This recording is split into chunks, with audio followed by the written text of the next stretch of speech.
see the pump house on the left for the air shafts. And then on the right hand side you'll see where they had all the buildings storing the material, all the concrete bases. There's a railway track on the right. This is all the pump house, all to do with the air shafts of the tunnel.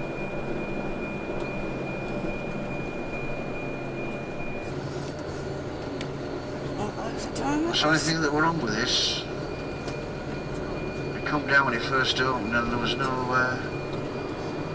no place where you could get a cup of tea or anything. Anyway, you can go back now up north and you can say you've been on the main construction site where everything happened. Train? Has anybody been on the train down to Dover? No?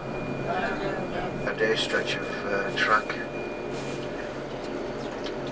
But when you come to think, Mr. William Kilby, who built it back in 1884, barrels of gunpowder he used.